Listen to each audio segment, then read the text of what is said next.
안타깝게 숨진 하늘양의 사망 원인은 다발성 예기 손상인 걸로 드러났습니다. 국립과학수사연구원은 부검 결과 하늘양이 흉기 등 날카로운 도구에 의해 다발적으로 손상을 입어 사망에 이르렀다고 밝혔습니다. 사인을 확인한 경찰은 40대 여성 가해 교사에 대한 강제 수사에 착수했습니다. 어젯밤 늦게 발부받은 주거지와 차량에 대한 압수수색 영장 집행에 나선 겁니다. 경찰은 특히 가해 교사의 정확한 범행 동기와 사전 계획 여부 등을 집중 조사하고 있습니다. 범행이 이루어진 초등학교의 방범 카메라 녹화 자료도 제출받아 분석 중입니다. 오늘 아침부터 부검을 진행하고 있고요. 그리고 주거지나 차량이나 이런 필요한 재반의 압수수색을 진행을 하고 있고 계속 할 예정입니다. 경찰은 이미 범행 장소에서 확보한 교사의 휴대전화에 대해 디지털 포렌식 분석 작업을 벌이고 있습니다. 우울증을 알아왔다고 진술한 교사의 병원 진료 기록을 통해 건강 상태 등도 파악할 방침입니다. 수술을 마친 가해 교사가 현재 중환자실에 있어 대면 조사와 체포영장 집행 등은 늦춰지고 있습니다. 경찰은 일단 범행 당시 상황 등을 정확히 파악하기 위해 돌봄 교사 등 학교 관계자들에 대한 참고인 조사를 마쳤습니다.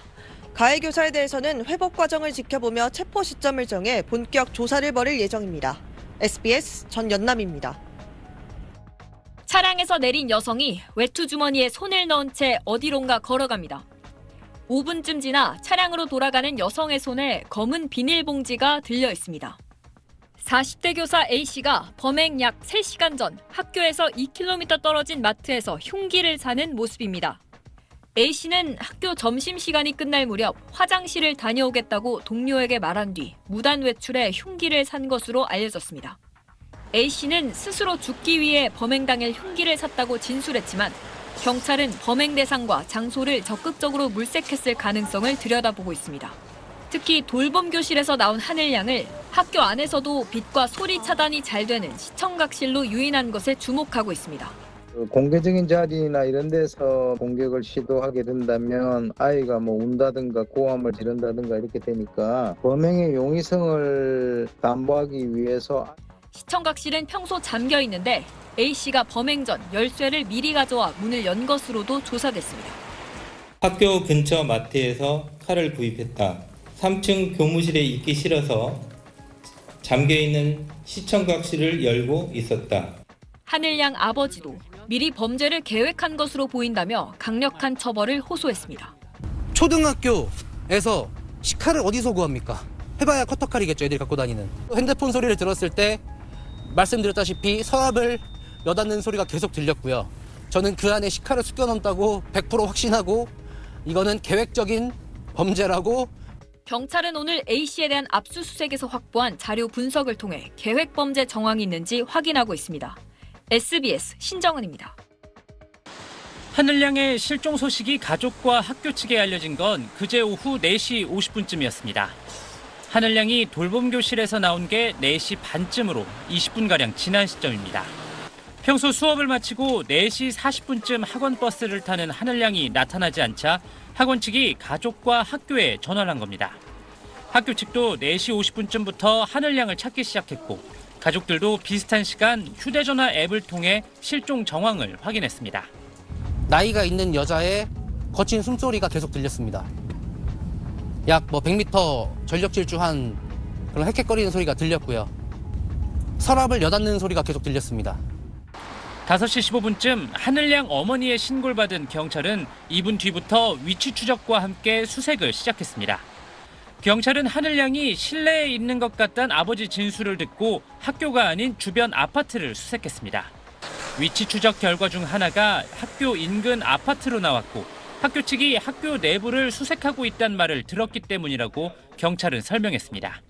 학교 관계자들이 내부를 위에서부터 이렇게 학교 제일 위층부터 이렇게 내려오고 확인했는데 없다. 결국 하늘양을 찾은 건 경찰도 학교 관계자도 아니었습니다. 오후 5시 50분 하늘양 할머니가 시청각실에 쓰러져 있는 하늘양을 발견했는데 심정지 상태였습니다. 시청각실은 하늘양의 행적이 마지막으로 확인됐던 돌봄 교실에서 불과 20m 떨어진 곳입니다. 학원 측 연락으로 하늘양이 정문까지 나오지 않은 정황이 있는 만큼 경찰과 학교 측이 돌봄교실 주변부터 꼼꼼하게 확인했어야 한다는 지적을 피할 수 없어 보입니다. SBS 민경호입니다.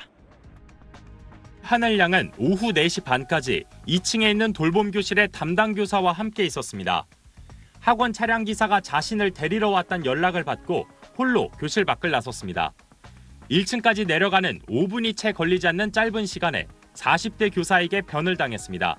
선생님들의 확인 절차 아무것도 없이 단순히 데려가는 사람이 방명록만 쓰고 초인종만 눌러서 애들을 콜하면 데려갈 수 있는 시스템입니다.